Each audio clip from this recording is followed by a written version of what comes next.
Luego, tengo un cilindro que es transparente, puede ser de vidrio o puede ser de plástico,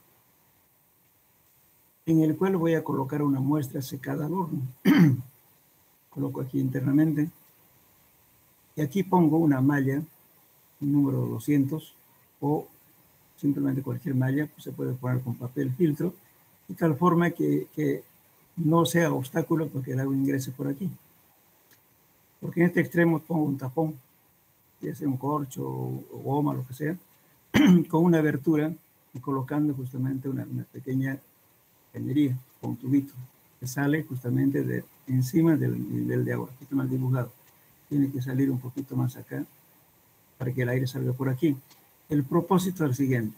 Cuando yo sumerjo esta muestra seca que está contenido en este cilindro con el tapón y la bombilla que viene aquí, el agua va a ingresar por aquí, está obligado a entrar aquí porque por acá no va a entrar. Entonces, ¿no es cierto? Tengo que tener todo el aire que, o sea, al entrar el agua, lógicamente el aire ocupa, perdón, el agua ocupa los espacios vacíos hasta que estaban ocupadas por aire y por consiguiente se empuja y el aire sale por aquí, por este tubo. Entonces voy a medir la distancia que recorre en el tiempo de 1 minuto. Entonces aquí lo voy a adherir una regla o cualquier elemento que nos permita medir. Entonces voy a medir esa distancia que recorre en tiempo de 1 minuto. Bien, entonces, ¿eso qué significa? X distancia de recorrido del agua en tiempo de 1 minuto. M es una constante relacionada con el coeficiente de permeabilidad acá. Entonces digo, M al cuadrado es igual a Z por K. Entonces saco de esto, fíjense, hago una gráfica. Aquí tiempo 1 minuto y X al cuadrado viene a ser este M en nuestra gráfica. Pero despejando de esto, K me va a dar qué cosa. M al cuadrado sobre Z. Esto directamente voy a multiplicar por, por 10 a la menos 4. Y está superpuesto el dibujo. Entonces, el K es igual a M al cuadrado sobre Z por 10 a la menos 4. Entonces, hago esa operación, ¿no es cierto? Lo que varía aquí justamente es este M, porque el tiempo lo debe mantener constante, que es un minuto. Entonces hago operaciones aquí y me da directamente en centímetros por segundo. Ahora, este valor Z, para adoptar, varía entre 10 y 50 para arenas medias limosas secadas al horno. Z vale aproximadamente igual a 20. Entonces el rango de variación de Z está entre 10 y 50. Entonces aquí lo que, lógicamente son valores aproximados. Entonces puedo tomar Z igual a 20, como también Z igual a 30, va a depender del tipo de material. Todo, pero la muestra tiene que estar secada. No se trabaja con suelo húmedo, seco. Bien, entonces con esto determinamos justamente el coeficiente de permeabilidad. Bueno, este es un método fácil de hacer, de fabricarlo inclusive. Lógicamente que estos valores que nos van a dar así, nos va a dar un poquito más exacto que lo que podemos usar de alguna tabla. Porque las tablas son valores referenciales nada más. Ahora, lógicamente hasta aquí hemos hablado de ensayos de muestras remoldeadas, muestras pues inalteradas también, pero haciendo siempre, obligando, ¿no es cierto?, de que el flujo sea en una sola dirección, en este caso va a ser en dirección horizontal, como en otro caso también en dirección vertical, pero no estamos hablando, ¿no es cierto?, que los suelos pueden variar por capas, por estratos, y también tienen dos velocidades, uno en dirección horizontal y otro vertical.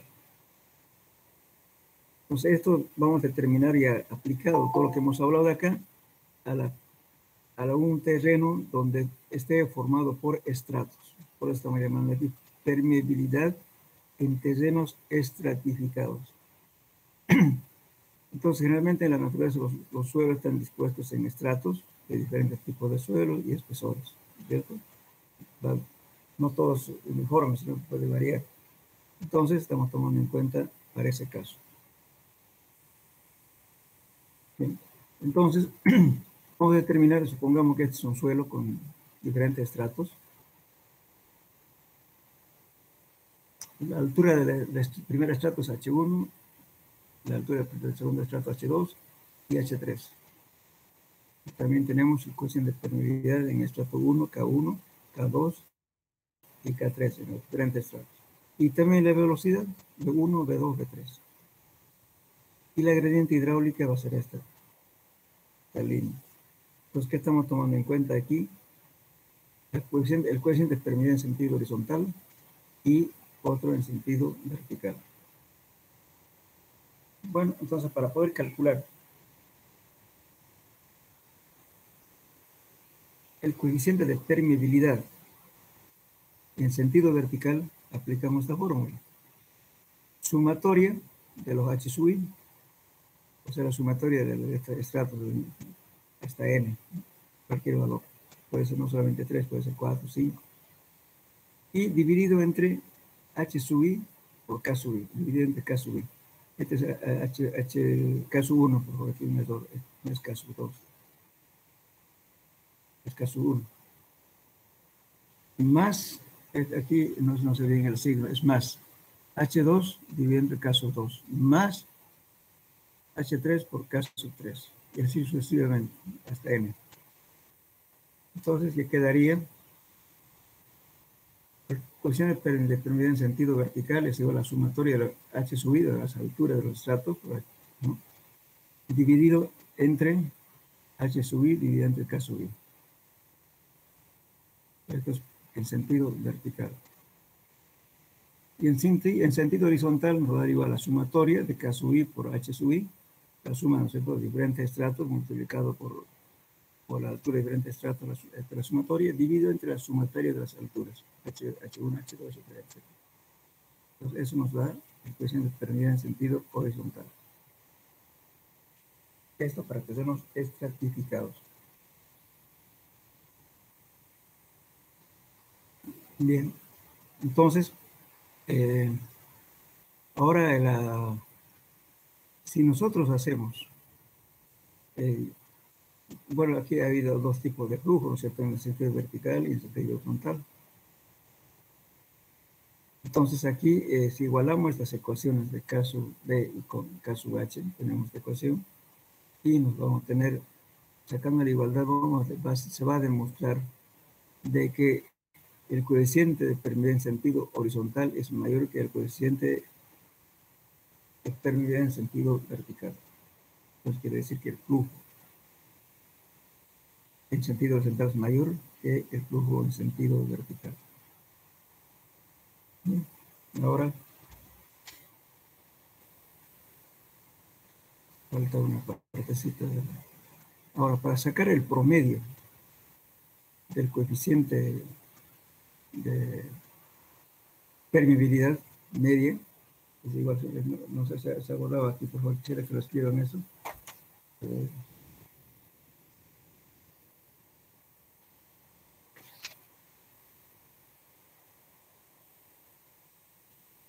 Falta aquí la ecuación, pongan como ecuación 144, por favor.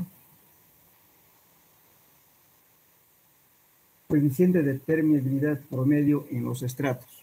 Escriban, por favor, aquí no se olviden, no lo coloqué eso. Ecuación 144. Entonces, el coeficiente de permeabilidad promedio en los estratos es igual. Acá, K igual, K promedio igual, la raíz cuadrada de K sub A, perdón, de K horizontal por K vertical. Repito, el coeficiente de permeabilidad promedio en los suelos estratificados es igual K igual a la raíz cuadrada de K sub H por K sub B. Es el promedio que se saca, entonces vamos a calcular primero K sub B y K sub H. Y sacamos raíz cuadrada de estos dos, eso nos va a dar el valor promedio del coeficiente de permeabilidad en un terreno estratificado.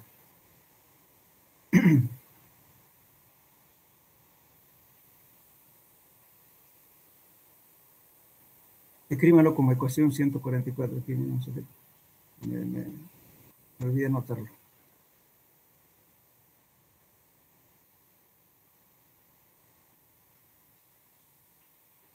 Bien. Entonces, después otro valor que se calcula es lo siguiente. El coeficiente de percolación.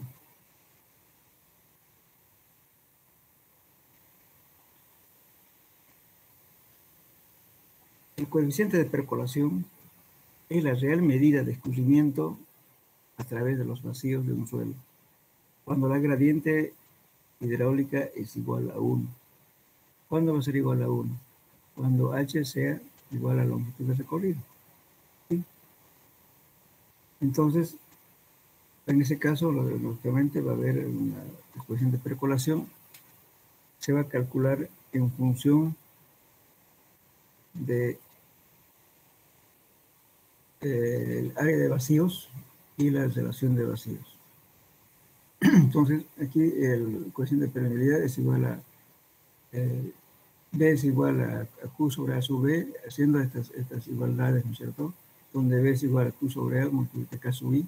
Haciendo todo esto, ¿no es cierto? Vamos llegando a la ecuación de que este es el coeficiente de percolación.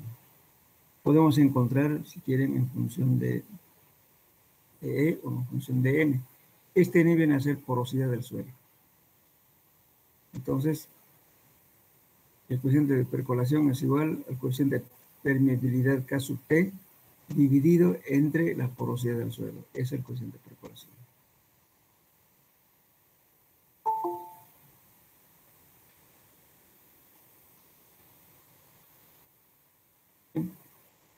Esos serían los métodos indirectos, ¿no? Ahora, tenemos unas tablas de referencia. Hay varios autores, solamente aquí puse de 2. Uno que es de Joseph Wallace y otro de Crespo Villalaz. Aquí nos está dando una tabla que en esta escala que están viendo, desde 1 hasta 10 a la menos 9, que es el menor de la permeabilidad.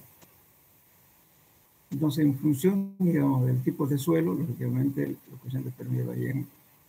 O sea, por ejemplo, para una grava bien graduada, grava mal graduada, arena bien graduada, arena mal graduada, entonces puede variar el coeficiente de permeabilidad de 1 a 10. Y en mezclas de grava limpia y arenas limpias, gruesas, a media o arena gruesa, puede variar de 10 a la menos 3. Y en suelos arcillosos, arenas finas y polvo de roca, puede llegar a variar, ¿no es cierto? Son valores mucho más bajos, el 10 a la menos 4, a la menos 5, a la menos 6, a la menos 7, a la menos 8, a la menos 9. Entonces, pero no podemos considerar un suelo totalmente impermeable. Entonces adoptamos un valor cuando, supongamos que para saturar yo tardé 15 o 20 días, de repente, o más. Entonces, puedo adoptar este valor, que la coeficiente de permeabilidad para ese tipo de suelo es 1 por 10 a la menos 9. Es el valor mínimo que están figurando en las tablas.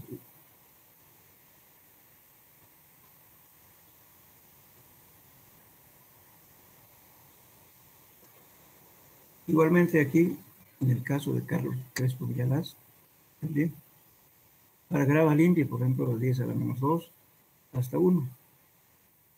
Arena limpia y mezclas de arena y gravas limpias, de 1 a la 1 por 10 a la menos 3. Para suelos impermeables como las arcillas homogéneas bajo la zona de meteorización, puede variar de la menos 7 hasta la menos 9. Y para suelos impermeables que han sufrido alteración por vegetación o meteorización, tenemos 1 por 10 a la menos 2 hasta la menos 7. Fíjense, igualmente aquí el menor valor de esto, 1 por 10 a la menos 9. Como aquí también, 1 por 10 a la menos 9. Entonces, si el suelo se comporta casi impermeable, entonces se adopta este valor 1 por 10 a la menos 9.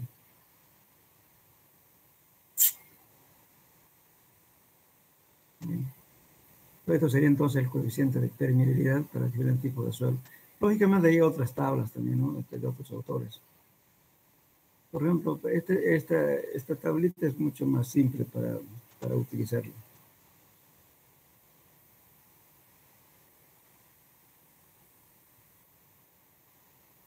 Bueno, entonces,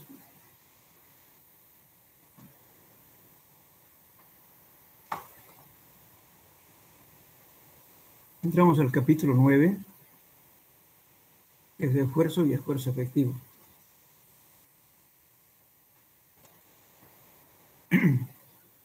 Bueno, dijimos que en un suelo está conformado por sólidos, por agua y aire. Entonces, los sólidos son los que soportan los esfuerzos de cortantes estáticos. Y el agua, lógicamente, es relativamente incompresible, pero no soporta el esfuerzo de cortante.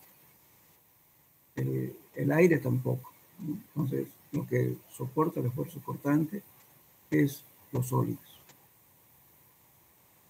Entonces, aquí, justamente cuando ejercemos en un suelo una presión, vamos a calcular lógicamente la presión efectiva. La presión efectiva, llamada también presión intergranular, como dice aquí, entonces es lo que soporta la parte de esfuerzo de corte.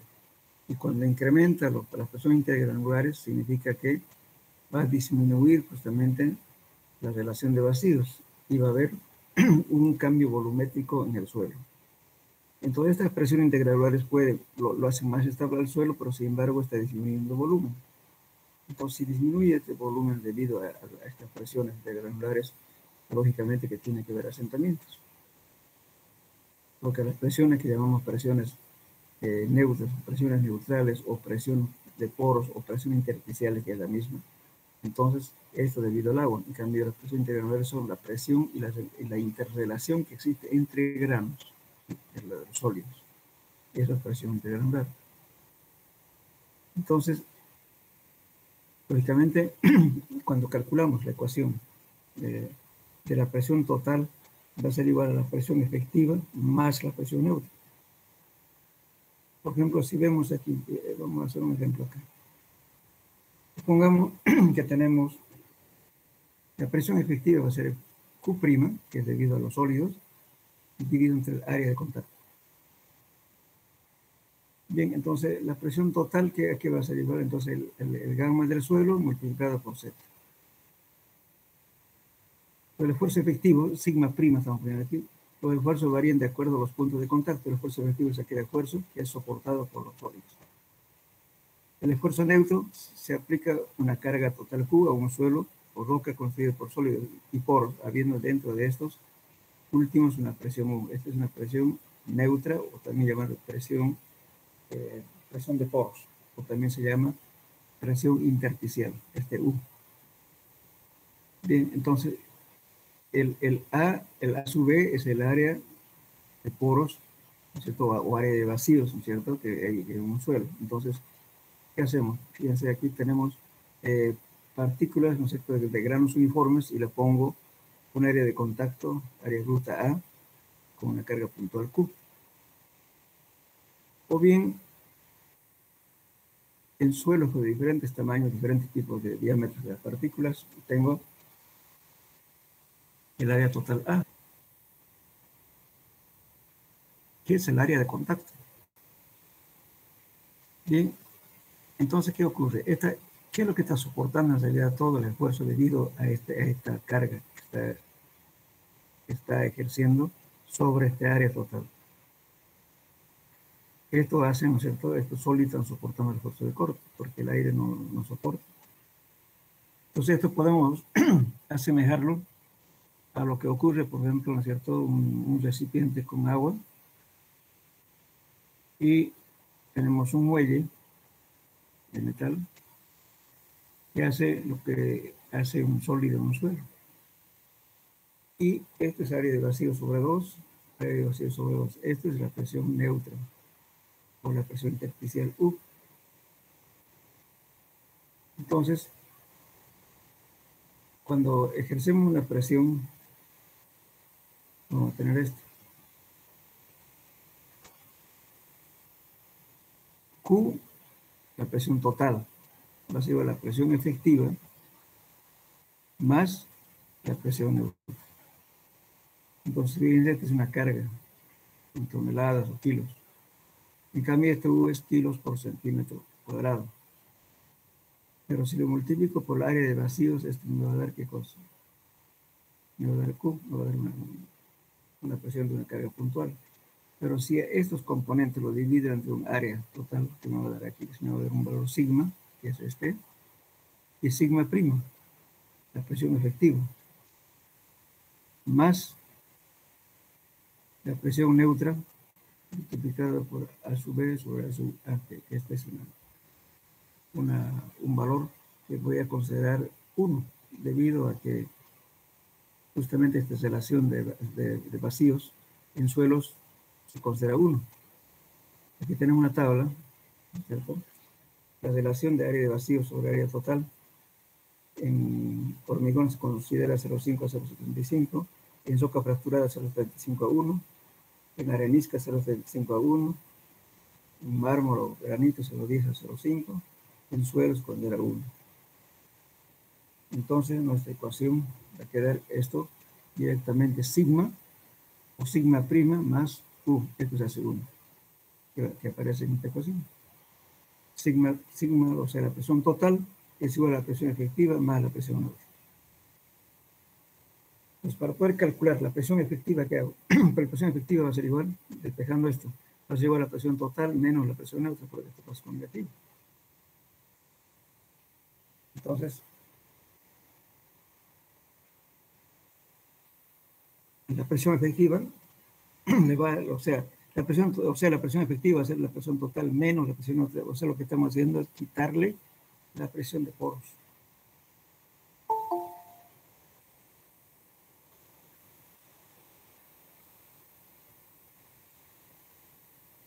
Bueno, entonces, como ejemplo para este tema, hacemos lo siguiente. Dice, se hizo una excavación cerca de un río en un suelo de arcilla, debajo de la cual se encuentra un estrato de arena. La arcilla pesa, o sea, el peso específico, 1920 kilos por metro cúbico y es prácticamente impermeable comparada con la arena. La excavación se realizó con un cucharón de almeja y el agujero se mantuvo casi lleno durante la excavación. Después se sacó el agua por bombeo.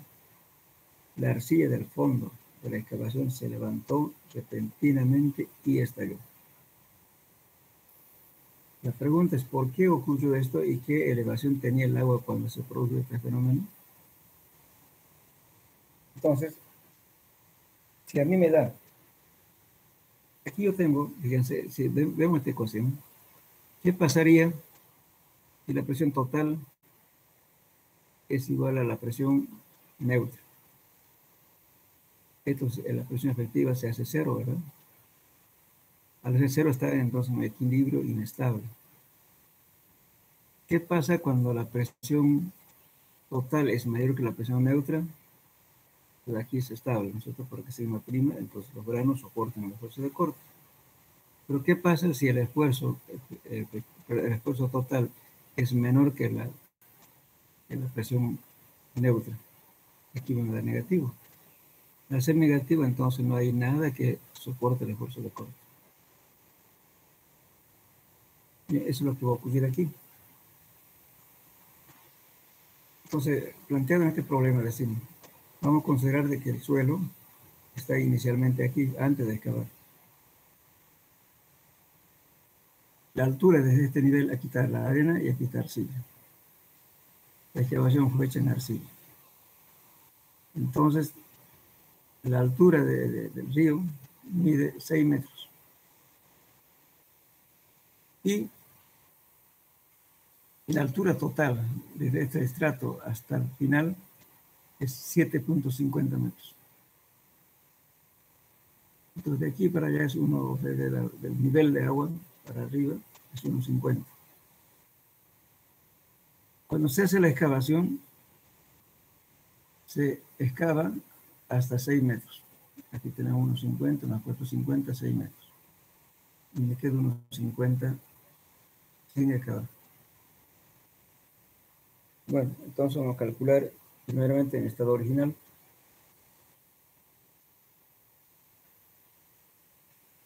La presión total es igual a la altura total, que en este caso es 7.50, multiplicado por el peso específico del suelo, que es 1920 kilos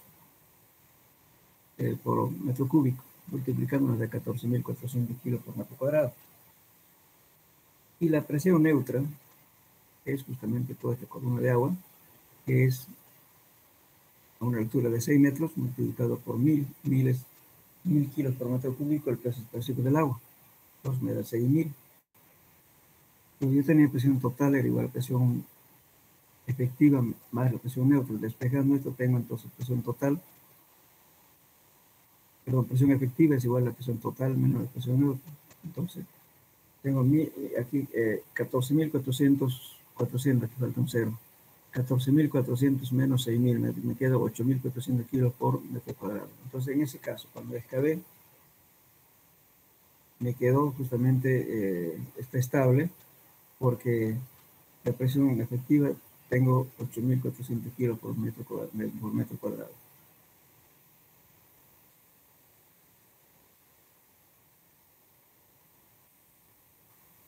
Después de terminada la excavación y antes de ver el esfuerzo efectivo vertical en la parte superior del estrato, es decir, hemos excavado y el agua se mantiene hasta aquí. Ahora en ese estado vamos a calcular, aquí solamente quedó 1.50 sin excavar. Entonces vamos a calcular 1.50 por 1920. Estoy calculando esta presión debida, o sea, la presión debida a este suelo que quedaba acá sin excavar, más 450, ¿no es cierto? Me queda aquí la excavación que he hecho. 450 por 1000 por el peso específico del agua. Entonces tengo 2.880 más 4.500, en total 7.380 kilos por metro cuadrado. Y la presión neutra no disminuye, sigue igual, porque esta altura no ha variado. Sigue siendo 6 por 1000, 6.000. Entonces, haciendo la diferencia, presión efectiva es igual a la presión total menos la presión neutra, me da 1.380 kilos por metro cuadrado. Hasta ahí sigue estable. ¿Por qué pasa si empiezo a bombear? Le estoy quitando el agua de acá. Entonces quiere decir que va a haber menos presión aquí y un empuje de acá va a ser mayor. Entonces si hago eso, voy a bombear, que se iba hasta 1,40 metros. O sea, desde partir de aquí voy a sacarle agua a 1,40. En ese estado vamos a hacer el cálculo. Tengo 1,50 por 1920, que es la presión debida a este. Más 3.10, porque 1,40 menos 1,50 me queda 3.10. Estoy hablando del nivel de agua bajado aquí. Yo tengo 3.10, eso me va a dar 3.100. La suma de la presión efectiva va a ser igual a, perdón, a la presión total va a ser igual a que 5.980.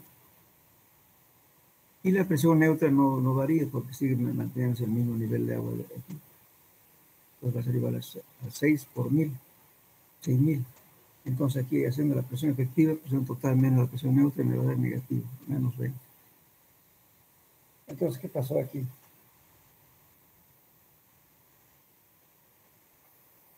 Cuando liberé este peso que estaba jugando con una altura de agua de 1.40, lógicamente aliviané.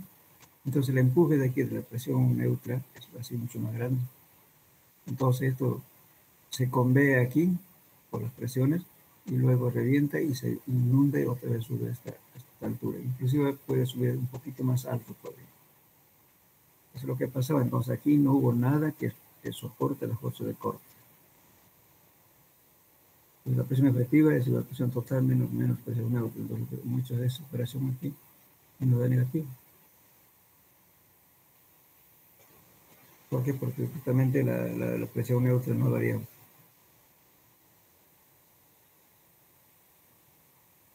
Por eso dice, En este momento el esfuerzo efectivo en la superficie del estrato de arena es casi cero y explota el suelo, inundando de esta forma la excavación. Ese es el problema, digamos, del esfuerzo efectivo, ¿no es cierto? Que es que en este caso el esfuerzo total ha sido menos que la presión neutra. Pues nota negativo, menos 20. Entonces, ¿qué pasa? Al reventar esto, ¿no es cierto? El agua sube de nuevo y se mantiene al mismo nivel. Eso pasa cuando hacemos excavaciones, zanjas para tendido de tuberías, por ejemplo, si estamos cerca del nivel de agua, perforamos y bueno, resulta que estamos liberando del confinamiento y por tanto el empuje que del agua va a ser grande y al final los suelos que están soportando el esfuerzo de corte no va a existir o va a ser menor y el agua va a ascender por aquí. Cuando lleguen al día siguiente van a encontrar agua en una laguna. Lo mismo ocurre en las excavaciones para sótanos. A veces está cerca del nivel de agua y se le acaba faltando 50 centímetros. Y bueno, se deja ese nivel y después viene al día siguiente te van a encontrar una laguna. Entonces aquí hubo un desequilibrio y el agua subió por ese efecto, ¿no es cierto? De que el esfuerzo de la presión neutra ha sido mayor que el esfuerzo total. Por eso el agua asciende y se inunda. Y eso es lo que hay que cuidar cuando se hacen excavaciones. Primeramente, si va a ser excavación, sí, que puede ocurrir eso cuando se pone tablestacas previas antes de la excavación o se hace la submuración. La submuración es hacer muros, ¿no es cierto? De estar moviendo. Imagínense que ustedes tengan un edificio aquí. Bueno, están excavando acá, van a hacer un sótano. Entonces, corre el peligro este vecino de acá. Entonces, para eso, preferible, primeramente, hay dos formas, varias formas de solucionar este problema. Uno puede ser, por ejemplo, colocando un entibado. ¿Qué es entibado? Colocar maderas y travesaños para que no ocurra el desplazamiento de esta parte de aquí. Lo otro es que puedo hacer clavar planchas con la ayuda de una pala y luego lo clavo, ¿no es cierto? Y tengo como un muro de contención. Así puedo trabajar tranquilo, no voy a tener problemas aquí en el canal. Y lo otro es perforar en ambas secciones aquí y aquí, y luego, mediante una bomba, abatir el nivel freático de tal modo, ¿no es cierto?, que el nivel siempre esté abajo. Entonces me deja trabajar aquí, no voy a tener problemas de este nivel, que no esté perjudicando mi obra. Esto es frecuente hacer este tipo de bajamiento de nivel de agua cuando se va a hacer la excavación para tanques de combustible, para tanques de agua que están empedrados, no arriba, sino apoyados en el suelo. Entonces, a veces están, por ejemplo, el tanque de Zapapaco, el tanque que está en el cuarto anillo de la avenida Dolby de la Guardia está a 4 metros de profundidad. Y sin embargo, hay agua ya cerca de 2 metros, pero los 2 metros tienen que estar fundados debajo del nivel de agua. Para eso que tuvo que hacerse abatimiento del nivel freático mediante bombas. Igualmente cuando se hacen excavaciones para tuberías, también se hace lo mismo, se procede a colocar tubos, ¿no es cierto? Hay una bomba sumergible y con la bomba sumergible estamos bombeando y abatimos este nivel de agua. Hasta que terminamos de trabajar. Si está en medio de tubería, tendemos la tubería, un tramo, lo tapamos, todo lo demás, y luego nos pasamos al otro tramo. Entonces ya no tenemos problemas de derrumbes, inundaciones, nada. Es lo que pasa cuando hay presencia de agua que supera justamente a la presión total.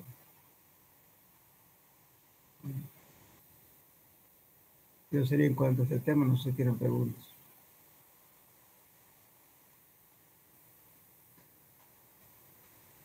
Hola. Hola. ¿Tienen preguntas?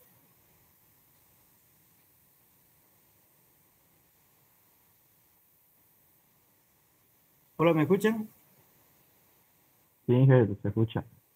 Otra cosita, al tema de permeabilidad, le voy a pasar al auxiliar dos preguntas, que va a ser la determinación de la permeabilidad por el método de Lefranc, que es para suelos arenosos hechos en sitio, eso se utiliza, me olvidé colocar en el manual.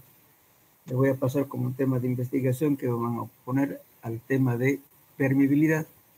El otro es el método de Lefranc, perdón, de Leuillon, que se hace justamente en rocas, cuando tenemos rocas fracturadas, si estamos en una represa o un túnel o algo, entonces hay que hacer perforaciones, ¿no es cierto?, con corona de diamante, y luego se somete se saca la herramienta de perforación y se coloca un tubo de alta presión y se coloca un packer, un tapón, una palabra, y luego se inyecta agua a alta presión, al doble de la presión que puede soportar, por ejemplo, un embalse de agua. Y vamos a ir midiendo, ¿no es cierto?, cuánto de agua se pierde por unidad de tiempo, lógicamente. Entonces eso nos da pauta, ¿no es cierto?, cuánto de infiltración tenemos. Si la infiltración es grande, entonces hay que hacer tratamiento. El tratamiento, ¿cómo se hace? Justamente se hacen orificios, ¿no es cierto?, se soca, con corona de diamante también, y luego a través de esos huecos que se hacen, ¿no es cierto?, tanto en ambas riberas y también a veces se hacen en lechos del río también. Entonces, inyectamos, ¿no es cierto?, para que taponee justamente las fisuras que tiene esas fallas geológicas. A veces son rocas meteorizadas y por tanto uno puede disminuir la infiltración excesiva con lechada de cemento o inyectando arcilla defloculada. Mediante una bomba de alta presión se bombea por los huecos y para que taponee, para que la pérdida de agua sea mínima, ¿no?, por infiltración. Eso se determina mediante el Leuillon y también en túneles. Si se va a hacer un túnel, se hace un orificio para ver qué cae, a ver si realmente por el túnel que vamos a hacer de repente va a caer un agua, una chozera tremenda, no van a poder pasar los vehículos. Entonces se determina, ¿no es cierto?, qué tipo de formación geológica tiene la zona que vamos a perforar. En ese, lógicamente, el Leuillon se hace generalmente para diques, ¿no?, para contención, para represas, ya sean represas con hormigón o presas de tierra. Hacen estas perforaciones. Y ese es el método del Leuillon. Eso lo van a hacer como investigación, lo van a complementar al tema de permeabilidad. Bien. ¿Alguna pregunta? Ingeniero, esas preguntas que nos está dando de investigación ahorita, no los va a pasar el auxiliar, ¿no? Sí, yo lo voy a pasar por escrito, él se lo va a pasar. Ah, ¿Ya? ok, Y gracias. me ponen al final del tema de permeabilidad, o al final del cuestionario del capítulo que estamos llevando, porque de cada tema es un capítulo, ¿verdad? Al final me lo ponen las preguntas adicionales, ¿ya? Lo separan. No todo junto, porque si no, no voy a poder evaluarlo con lo que han trabajado ustedes.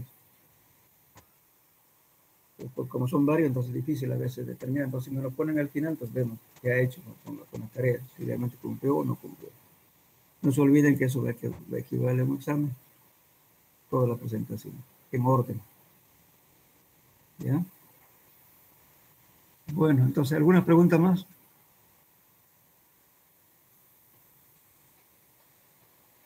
Hola.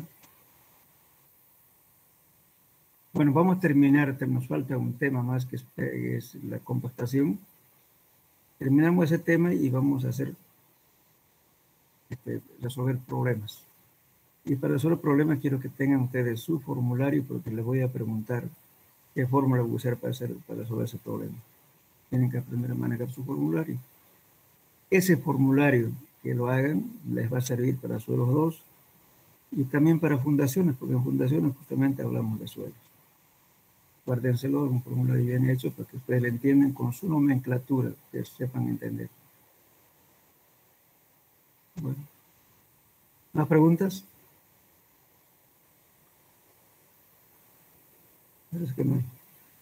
Bueno, entonces en eso quedamos jóvenes. En la próxima clase entramos en compactación, ¿ya?